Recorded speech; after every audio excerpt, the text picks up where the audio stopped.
Try के नए नियम के मुताबिक केबल टीवी और डीटीएच पर अपने पसंदीदा चैनल चुनने के लिए ग्राहकों के पास अब सिर्फ 10 दिन का वक्त बचा है। ट्राई की तमाम कोशिशों के बावजूद अभी तक मात्र 50% ग्राहकों ने ही अपने पसंदीदा चैनलों का चुनाव किया है। ट्राई ने इसे बिना रुकावट से लागू करने के लिए डीटीएच और केबल टीवी वालों के लिए एक बैठक भी की आज उनके साथ, डीटीएच और केबल टीवी वालों के साथ। डिटेल्स के साथ असीम मनचंदा हमारे संवाददाता जुड़ चुके हैं। असीम, बताइए बैठक में क्या कुछ निकल कर आया? देखिए, ट्राई का जो ब्रॉडकास्टिंग टैरिफ ऑर्डर है वो 1 फरवरी से लागू होगा। इससे पहले ग्राहकों को अपने पसंदीदा चैनल का चुनाव जो है वो करना पड़ेगा और उसकी ही पेमेंट उनको जो है वो करनी पड़ेगी। टेलीकॉम रेगुलेटरी टीआरई के मुताबिक अभी तक 50% ग्राहक जो है वो इसका चुनाव जो है वो कर चुके हैं और 26 जनवरी तक करीबन 75% ग्राहक जो है इन अपने पसंदीदा चैनलों का चुनाव जो है वो कर लेंगे। खासतौर पर कि इसका इम्प्लीमेंटेशन जो है वो पूरी तरीके से स्मूथ हो, इसके लिए टेलीकॉम ट्राई ने जो ब्रॉडकास्टर है और डीटीएच ऑपरेटर है उनकी बैठक जो है वो भी बुलाई है। उनसे कहा जा रहा है कि आप जल्दी से जल्दी इसको इंप्लीमेंट जो है वो कीजिए। खासतौर पे कि टाटा स्काई के ग्राहकों ने अभी तक इसके चैनल का एक्सरसाइज चुनाव जो है वो नहीं किया है। टाटा स्काई थोड़ी सी इसमें ढिलाई जो है बरत रहा है। खासतौर पे कि टाटा स्काई ने इसके जो रेगुलेशन है ट्राई का उसको हाईकोर्ट में चुनौती जो है वो दी है। 23 जनवरी को इसकी सुनवाई जो है वो भी होगी। देखना होगा कि हाईकोर्ट इसको लेकर के क्या रुख जो है वो लेता है। लेकिन जहाँ तक टेलीकॉम रेगुलेटर की ट्राई की बात को उसका रुख साफ है कि कोई भी चैनल जो है वो ब्लैकआउट जो है वो नहीं किया जाएगा। 130 रुपये में जो आपको फ्री टू एयर चैनल जो है 100 से ज़्यादा जो है वो मिलेंगे, तो आपको किसी तरह का ब्लैकआउट जो है नहीं होगा। अगर आप ये चाहते हैं कि आप अपने पसंदीदा चैनल जो है वो देखते रहें तो आप 1 फरवरी से पहले अपने पसंदीदा चैनल जो है उसका चुनाव जो है वो कर लीजिए। ट्राई के मुताबिक ये नए टैरिफ से इसमें पूरी पारदर्शिता जो है वो आएगी। पता चल पाएगा कि ग्राहक कौन से चैनल देखना जो है वो पसंद कर रहा है और ग्राहकों को ये सस्ता जो है वो भी पड़ेगा। इसीलिए ट्राई इसको पुश कर रहा है और 1 फरवरी ट्राई ने अभी डेडलाइन रखी है जिसको ट्राई जो है एक्सटेंड जो है नहीं करने जा रहा है। ठीक है, शुक्रिया असीम आपका। और ट्राई इस बारे में आज हमारे खास कार्यक्रम कंज्यूमर अड्डा में ट्राई के ब्रॉडकास्टिंग एडवाइजर अरविंद कुमार हमारे साथ थे और उस मुद्दे पर हम बात कर रहे थे, तो उन्होंने बड़े अच्छे तरीके से समझाया कि दर्शक आखिर कैसे इस नए सिस्टम के तहत अपने पैक को या अपने लिए कोई चैनल चुन सकते हैं। देखिए,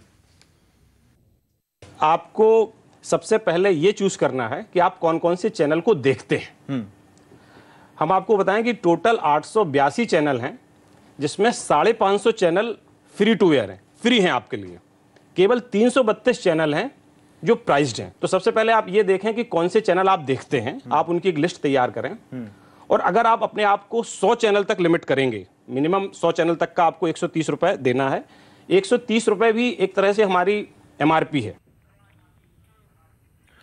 उधर हुंडई क्रेटा और रेनो कैप्टर को टक्कर देने के लिए निसान ने किक्स एसयूवी लॉन्च कर दी है। किक्स को रेनो कैप्टर के प्लेटफॉर्म पर ही बनाया गया है, लेकिन नए फीचर और नए इंजन के साथ। इसकी कीमत 9.5 लाख से शुरू होती है। किक्स के साथ निसान पहली बार देश में intelligence choice of ownership program लेकर आई है, जिसके तहत आपको गाड़ी खरीदने की जरूरत नहीं, बल्कि आप एक मंथली फीस देकर गाड़ी घर ले जा सकते हैं। फिलहाल कंपनी ने इसकी डिटेल नहीं दी है, लेकिन जैसे ही डिटेल आएगी सबसे पहले हम ही आपको बताएंगे। लेकिन उससे पहले आपको दिखाते हैं किक्स की टेस्ट ड्राइव।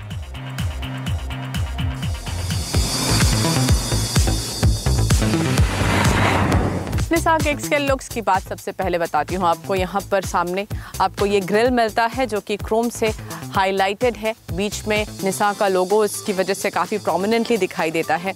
नीचे डुअल कलर बम्पर है, यहाँ पर क्रोम प्लेट्स भी आपको दिखाई देंगी। प्रोजेक्टर हेडलैम्प्स दिए गए हैं, नीचे फॉग लैम्प्स भी हैं और यहाँ साइड में भी आपको क्रोम दिखाई देगा। निसान किक्स वैसे तो काफी बड़ी गाड़ी है, 4.38 मीटर लंबी और चौड़ाई भी 1.8 मीटर है, लेकिन इसके छोटे ग्रिल की वजह से ये गाड़ी एक बार की छोटी दिखती है। इस गाड़ी के लुक्स में सबसे खास बात इसका डुअल कलर एक्सटीरियर है और इस ग्रे कलर की गाड़ी के साथ फ्लोटिंग रूफ पर ऑरेंज का कॉम्बिनेशन बेहतरीन लगता है। चलिए ले चलते हैं अब आपको इस गाड़ी के अंदर। डुअल टोन इंटीरियर्स हैं, ब्लैक और ब्राउन का इस्तेमाल है। ब्राउन का जो शेड है वो काफी डार्क है, चॉकलेट ब्राउन कलर है, थोड़ा सा प्रीमियम लुक देता है उस गाड़ी को। यहाँ पर 8 इंच की आपको टच स्क्रीन मिलती है जिसमें Android auto, Apple car play और ब्लूटूथ कनेक्टिविटी है। ड्राइवर सीट के हिसाब से हेड स्पेस थोड़ा सा कम हो सकता है, स्पेशली अगर आपको ये सीट थोड़ी सी आगे करके बैठनी हो। हम डीजल किक्स चला रहे हैं और इसमें आपको 1.5 K9K 4 cylinder DCI diesel engine मिलता है जो कि आपको 110 PS की पावर देता है और 240 Nm का पीक टॉर्क प्रोड्यूस करता है। इस गाड़ी में 6 स्पीड मैनुअल गियर बॉक्स है। इसके साथ ही इसमें 1.5 लीटर H4 के पेट्रोल इंजन का भी ऑप्शन है, जो कि 106 PS पावर और 142 Nm का टॉर्क देता है। ये गाड़ी ड्राइव करने में काफ़ी अच्छी है। एक स्मूथनेस है जो लगातार बनी रहती है, चाहे आप लोअर स्पीड पर हो या फिर हायर स्पीड पर। गाड़ी चलाने में तो अच्छी है। मैंने इसे रन ऑफ कच्छ में काफ़ी चलाया और गाड़ी के अंदर कंफर्ट और स्टेबिलिटी फील होती है। कंपनी ने इस गाड़ी को सिटी में चलाना आसान बनाने के लिए इसका टर्निंग रेडियस कम रखा है। चलिए आगे बढ़ते हैं। लोकसभा चुनाव 2019 से पहले मोदी सरकार अपना अंतिम बजट पेश करने जा रही है। जानकारों के मुताबिक आने वाला अंतरिम बजट एक पॉपुलिस्ट बजट होगा। ऐसे में छोटे और मझोले कारोबारियों को भी इससे उम्मीदें बढ़ गई हैं। इस अंतरिम बजट में देश का एमएसएमई सेक्टर वित्त मंत्री से क्या चाहता है, ये बता रही हैं हमारी संवाददाता दीपाली नंदा।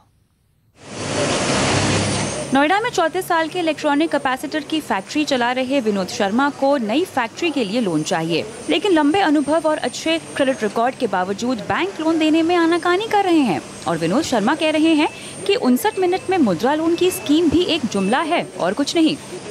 मुझे नहीं लगता कि जो स्टार्टअप्स हैं और जो नए लोग कोशिश कर रहे हैं कि वो एम्प्लॉई ना होकर एम्प्लॉयर बन जाएं, तो बैंक्स बहुत इस समय रिस्क से कतरा रहे हैं। जो वो मॉर्टगेज मांगते हैं या हाइपोथेटिकेशन मांगते हैं, वो उस अपने लोन अमाउंट से कहीं ज़्यादा होता है।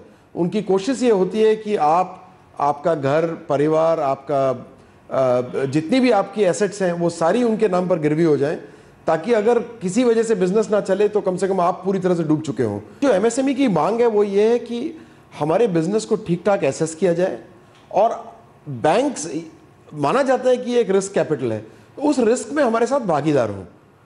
अगर 100% सारे पैसे वापस आ जाएंगे बैंक्स को, तो ये किसी भी देश में मेरे ख्याल से मुमकिन नहीं है।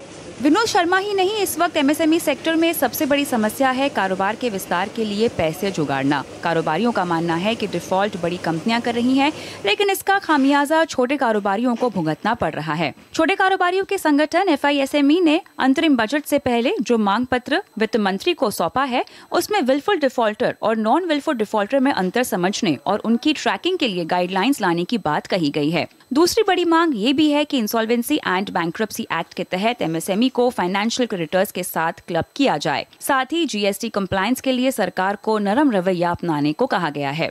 इम्प्लीमेंटेशन के दौरान ना तो सरकार के अधिकारियों को पूरी तरह से इसकी जो नियमों की जानकारी थी, ना सेक्टर को जानकारी थी, ना कंसल्टेंट्स को जानकारी थी। इस कारण इम्प्लीमेंटेशन में कुछ भूल चूक ऐसी हुई है, तो उन भूल चूक के लिए जो सरकार है उसको बहुत ज्यादा हार्श मेजर लेने के बजाय उसको प्रैग्मेटिकली लेना चाहिए और मदद करनी चाहिए कि धीरे से फ्यूचर में कंप्लायंसेस हों। आंकड़ों के मुताबिक भारत के छोटे और मझोले उद्योग यानी एमएसएमई सेक्टर में करीब 3 करोड़ 60 लाख यूनिट रजिस्टर्ड हैं। अगर गैर पंजीकृत यूनिट को भी जोड़ दें तो इन इकाइयों की संख्या करीब 4 करोड़ हो जाती है, जिसमें 12 करोड़ से ज्यादा लोगों को रोजगार मिला हुआ है। बड़ी संख्या में नौकरियां देने के अलावा एमएसएमई सेक्टर का देश के एक्सपोर्ट में भी खास योगदान है, जो कि करीब 47% का है।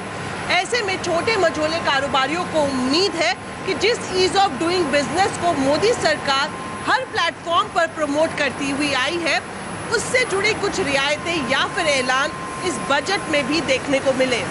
दीपाली नंदा, नोएडा। और अब खबरें दावोस में चल रहे वर्ल्ड इकोनॉमिक फोरम से।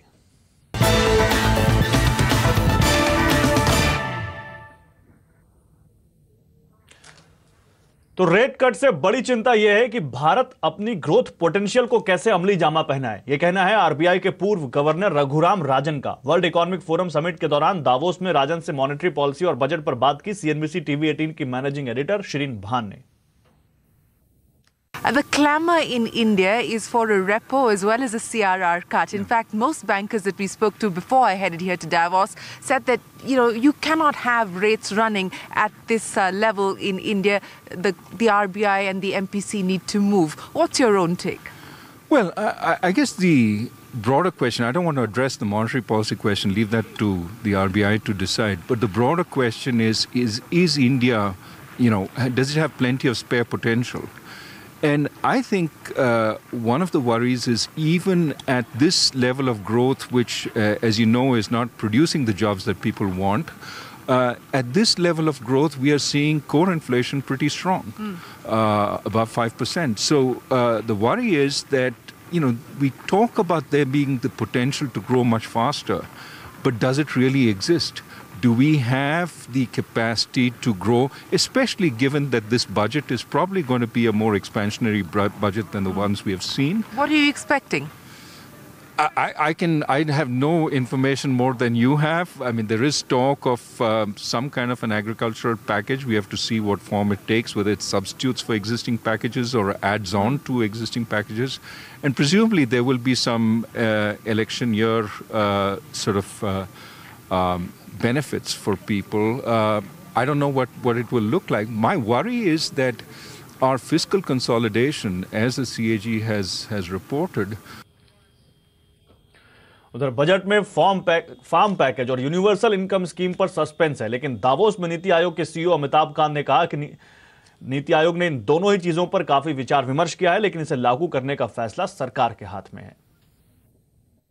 On the possibility of this farm package, where do things currently stand on the possibility of a direct benefit transfer scheme for the agri sector? Well, I won't be able to comment on that, but definitely the agriculture sector plenty needs to, the government is very strongly focused on it in terms of what needs to be done for farmers, what needs to be done in terms of technology, what needs to be done in terms of backward forward linkages, what needs to be done in terms of warehousing, cold storages.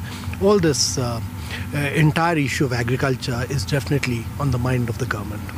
But, Niti has obviously worked on the costs of such a scheme if it were to be rolled out nationally as well. Anywhere between 2 to 2.5 lakh crore rupees, is that the cost for a nationwide rollout of an income support scheme the like of Telangana? So the Niti has analyzed several options. It has looked at various options. It's looked at, Telangana, it's looked at Orissa, it's looked at everything, and it's looked at what needs to be done by the government of India. And but I won't be able to tell you specifically what needs. That's a political call which will have to be taken at a much higher level. उधर JSW के CMD सज्जन जिंदल का कहना है कि दुनिया के बाकी देशों की तरह भारत को भी अपने स्टील मार्केट को संरक्षण देना चाहिए. ड्यूटी के अभाव में फ्री ट्रेड एग्रीमेंट वाले देश भारत में अपना स्टील खपा रहे हैं. The Indian steel industry has also been asking for protection. We've seen measures being taken, but more is the demand of Indian steel makers. What exactly are you looking for? The problem with steel industry is that the product, the material can flow in any direction because the cost of transportation is minimal. Therefore, every country in the world, if you see, look at United States or look at Europe or European Union, look at Japan, Korea, China, Brazil, every country tries to protect their own home market because steel is very strategic to the country because you cannot rely on imported steel for everything. You need to produce your own steel, and India is a large country. So therefore, we as an industry, we always want that our industry there should be a fair competition. Their imports are coming, for example, today, Japan and Korea, they don't allow any imports. They have non-tariff barriers, huge amount of non-tariff barriers. But we have FTA with Japan and Korea. And so you want safeguard duties on countries where we have an FTA? FTA, because a lot of steel comes from Japan and Korea into India at 0% duty, so which is not fair to the Indian steel industry. और अब बाजार की बात करते हैं. लगातार 5 दिनों की तेजी के बाद आज बाजार में बिकवाली हावी रही, लेकिन बाजार में निचले स्तर से सुधार भी देखने को मिला. सेंसेक्स करीब 125 पॉइंट टूटकर 36,500 के नीचे फिसला है. निफ्टी में भी 39 अंकों की गिरावट रही. बैंक निफ्टी की बात करें तो यहां भी करीब 50 अंकों की कमजोरी रही और इंडेक्स 27,500 के नीचे बंद हुआ है. मिड कैप शेयरों में भी बिकवाली हावी रही. खराब ग्लोबल संकेतों और रुपए में कमजोरी से बाजार का मूड बिगड़ा. सेक्टर स्पेसिफिक बात करें तो ऑटो और मेटल इंडेक्स में दबाव ज्यादा रहा, लेकिन आईटी और फार्मा शेयरों में खरीदारी देखने को मिली. उधर जॉनसन एंड जॉनसन अपने सबसे प्रतिष्ठित ब्रांड बेबी टैल्कम पाउडर की बिक्री और उत्पादन को लेकर बेचैन है. सीएनबीसी आवाज को मिली एक्सक्लूसिव जानकारी के मुताबिक जॉनसन एंड जॉनसन के टॉप मैनेजमेंट ने स्वास्थ्य मंत्रालय के वरिष्ठ अधिकारियों से मुलाकात की है. खबर पर ज्यादा जानकारी के लिए चलते हैं हमारे संवाददाता प्रतीक श्रीवास्तव के पास. तो प्रतीक, जॉनसन एंड जॉनसन ने स्वास्थ्य मंत्रालय से मुलाकात की है, क्या जानकारी आपके पास? देखिए, जॉनसन जॉनसन का जो बेबी टेल्कम पाउडर है वो बहुत ही मशहूर ब्रांड रहा है और आमतौर पे घरों में प्रयोग किया जाता रहा है। लेकिन पिछले महीने जब इस तरह की खबरें आई कि जॉनसन जॉनसन के बेबी टेल्कम पाउडर में कैंसर पैदा करने वाले तत्व मौजूद हैं, एस्बेस्टस की मौजूदगी है, उसके बाद केंद्रीय ड्रग कंट्रोलर ने देश के तमाम जो ठिकाने हैं जॉनसन जॉनसन की वहाँ पर छापेमारी की और करीब 200 मीट्रिक टन से ज़्यादा जो कच्चा माल था उसे जब्त किया। हालांकि इसके जो नतीजे हैं वो अब तक सामने नहीं आए हैं। यही वजह है कि जो जॉनसन जॉनसन के अधिकारी हैं उन्होंने केंद्रीय स्वास्थ्य मंत्रालय के जो वरिष्ठ अधिकारी हैं उनके साथ मुलाकात की और कहा कि जिस तरीके से छापेमारी हुई, पूरा घटनाक्रम सामने आया, उसके बाद कंपनी की जो छवि है उस पर असर पड़ा है। जो उसका प्रोडक्शन है वो चूंकि सारा कच्चा माल जब्त कर लिया गया था वो भी प्रभावित हुआ है और लगातार उसके जो बिजनेस इंटरेस्ट हैं वो प्रभावित हो रहे हैं। तो इस मामले में जल्द से जल्द कार्रवाई की जाए। हालांकि जब स्वास्थ्य मंत्रालय के जो अधिकारी हैं उनसे हमने बात की तो उनका साफ तौर पर यह कहना था कि जब तक जांच के नतीजे सामने नहीं आते तब तक कोई भी राहत नहीं दी जाएगी और अगर जांच के नतीजों में सामने पाया जाता है कि हाँ कि इसमें एस्बेस्टस की मौजूदगी थी तो जितना भी प्रोडक्ट उन्होंने मार्केट में बेचा है उसको उनको रिकॉल करना पड़ेगा। इसके अलावा भी कड़ी कार्रवाई उनको फेस करनी पड़ेगी। आपको बता दें कि जॉनसन जॉनसन के साथ ये कोई पहला मामला नहीं है। इससे पहले भी जो हिप इम्प्लांट का मामला सामने आया था उसमें कई मरीज परेशान हुए थे और कमेटी ने, स्वास्थ्य मंत्रालय की तरफ से जो गठित कमेटी थी उसने निर्णय भी दिया है कि 1 करोड़ 22 लाख तक का जो मुआवजा है पीड़ित मरीजों को वो जॉनसन जॉनसन को देना पड़ेगा। ठीक है, शुक्रिया प्रतीक इन तमाम जानकारियों के लिए। उधर प्रवासी भारतीय दिवस पर प्रधानमंत्री नरेंद्र मोदी ने बीते 4.5 साल में देश में हुई तरक्की का जिक्र किया। उन्होंने पहले की सरकारों पर निशाना भी साधा। साथ ही मोदी सरकार में टेक्नोलॉजी के इस्तेमाल से भ्रष्टाचार को खत्म करने में मिली कामयाबी का भी जिक्र किया। उन्होंने कहा कि पहले लोग कहते थे कि भारत में कुछ बदल नहीं सकता, लेकिन अब उन्होंने इस सोच को बदल दिया है। आज देश बदल रहा है। पीएम मोदी ने प्रवासी भारतीयों से भारत दर्शन में आने की अपील की। आप जिस भी देश में रहते हैं वहां से अपने आसपास के कम से कम 5 परिवार, और वो भी नॉन इंडियन, 5 परिवारों को भारत आने के लिए आप प्रेरित करिए। आपका ये प्रयास देश में टूरिज्म बढ़ाने में अहम भूमिका निभाएगा। उधर इनकम टैक्स विभाग ने रिटर्न नहीं दाखिल करने वालों को कड़ी चेतावनी दी है। आयकर विभाग ने कई ऐसे लोगों की पहचान की है जिन्होंने साल 2017-18 में बड़ा लेन देन किया लेकिन रिटर्न दाखिल नहीं किया। इनकम टैक्स विभाग ने ऐसे लोगों को सलाह दी है कि वो 21 दिन के भीतर रिटर्न दाखिल करें या ऑनलाइन सिस्टम के जरिए अपना पक्ष रखें।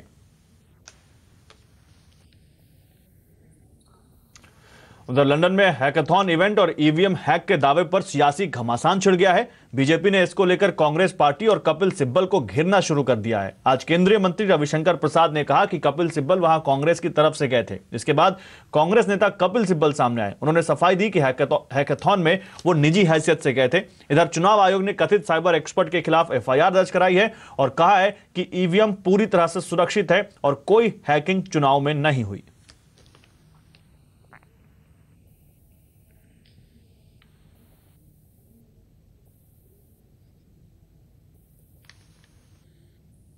कपिल सिब्बल जी वहां क्या कर रहे थे, ये बात मुझे समझ में नहीं आ रही है।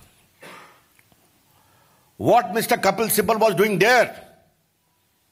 The BJP was like to ask this question. गुजारिश है कि आपको जांच करानी चाहिए। अगर कोई कहता है कि मुझे किसी ने गोली मारी तो सुप्रीम कोर्ट का कानून तो यही कहता है ना कि तुरंत एफआईआर होनी चाहिए।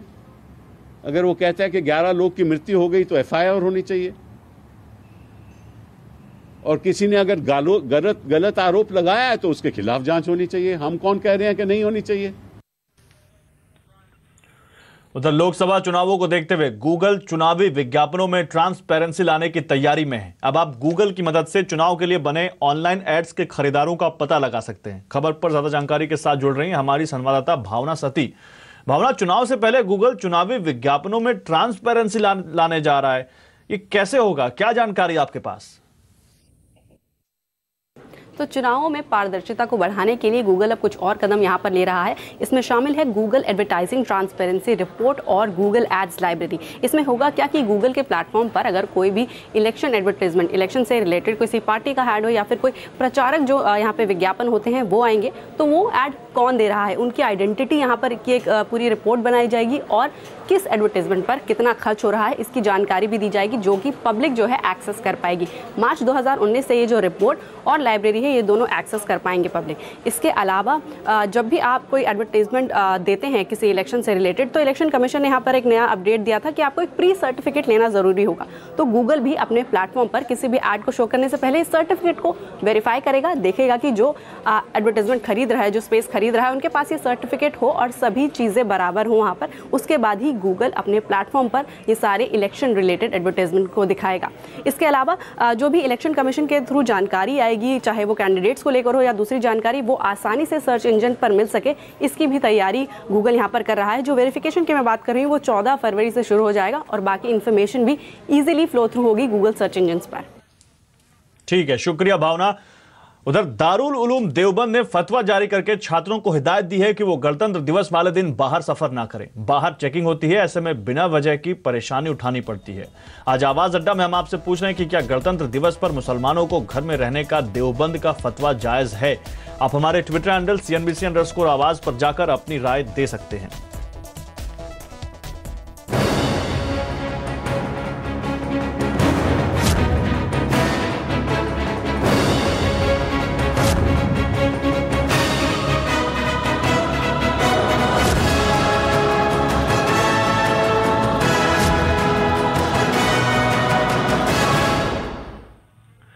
उधर कुंभ नगरी में देश के कई हिस्सों से आए साधुओं का निराला संसार देखने को मिल रहा है। सबसे ज्यादा आकर्षित कर रहा है साधुओं का अलग अलग रंग और आकार का तिलक। ऐसा माना जाता है कि जब से सनातन संस्कृति चली आ रही है तब से ही माथे पर तिलक लगाने की परंपरा है। कुंभ में आप इतने तरह तरह के तिलक देख सकते हैं जितने शायद पहले कभी नहीं देखे होंगे।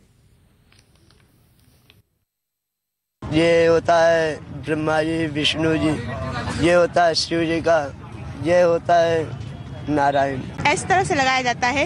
वो त्रिपुंड होता है जो भोलेनाथ का होता है और यू लगाने से ये वैष्णो तिलक होता है। तिलक लगाता है ये हर दिन हम साथ रहता है, हर रोज नहाने के बाद ही हम लगा लेता है।